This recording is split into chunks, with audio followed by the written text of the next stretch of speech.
still learning, but eventually I'm gonna get the full planche. That sentence right there, the level of almost conviction, almost, it was kind of like young naiveness. I simply said, when I get the full planche. I made a similar video to this. It's called the get out of the box mindset in calisthenics, where you kind of just remove the limitations of your mind whenever you're talking about or whenever you're training to do something big in calisthenics. And the thing I talked about was full planche. Everybody wants full planche. And I talked about one of the reasons subconsciously of you screwing yourself over in calisthenics is that you constantly believe you do not think you're able to do these moves just because they're high level. Just because they're high level doesn't mean you can't achieve it. You constantly have in your head that's just like, I am not the person that's worthy to like be able to do an elite move like that.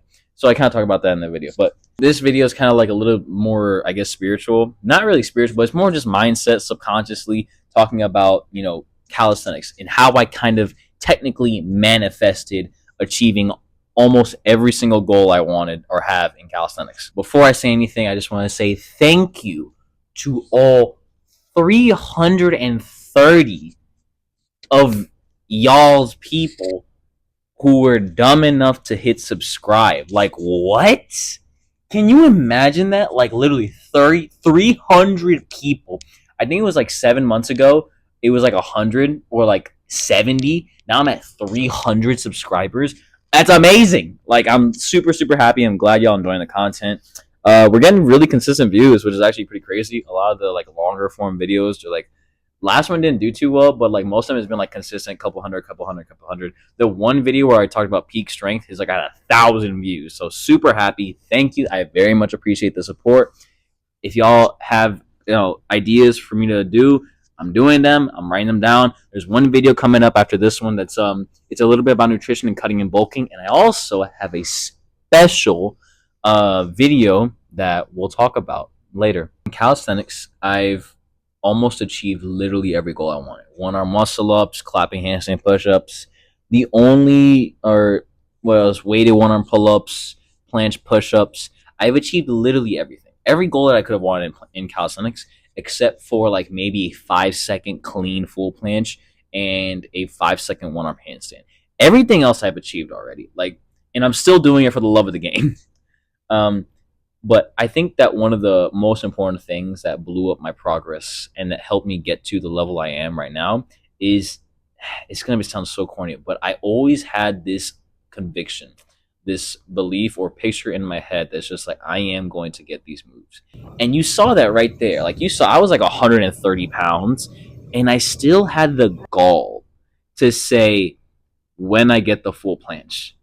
Notice how I didn't ask questions. I was just like, how am I going to get the full planche? What am I going to do to get the full planche?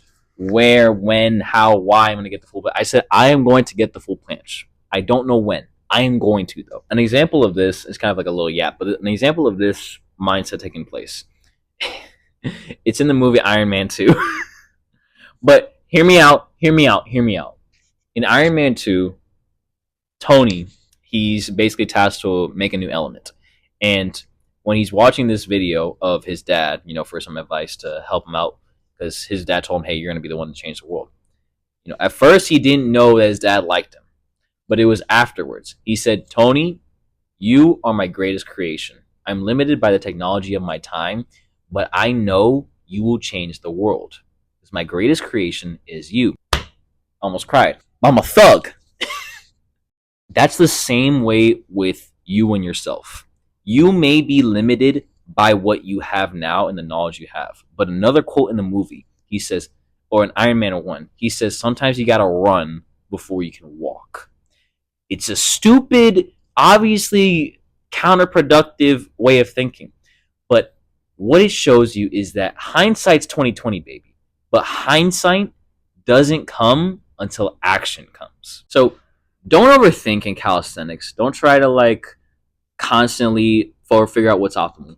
The best thing any beginner can do when they're starting their calisthenics journey or they want to achieve something is just try.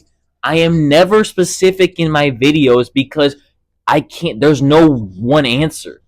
Literally, it's whatever you want. You cannot fail this. So it's very simple. If you want planche, train planche. If you're too weak, train the shoulders. It's not super complicated, but what I'm trying to say is that what we tend to overthink and try to focus on super crazy progressions. If you really want planche super quickly, here's how you do it. Get ridiculously strong shoulders and spam the living hell of planche leans. That's it. That is really all you need, if I'm gonna be honest. And every single person who can planche, and I know people who could do one-arm planches, they will say the same thing. I did a bunch of planche leans. I did a bunch of planche leans and attempts. I did it for literal years. I also like to think that within that statement of me just saying like when I get the full planche, it kind of planted this internal belief that was a stepping stone for a lot of the moves that I was able to achieve. It was just the idea of I know I will achieve it. I don't know how, but I know I will. I'm going to also, for the next video, or for the next few videos, so I have a few plans. So one's about nutrition, cutting and bulking. The next will be my maxes. So I'll be testing my maxes on planche, handstand push-ups, one-arm pull-ups, all that shit. And then the third video, I have something special. I will be testing out what happens when a calisthenic athlete tries fake steroids. Have fun.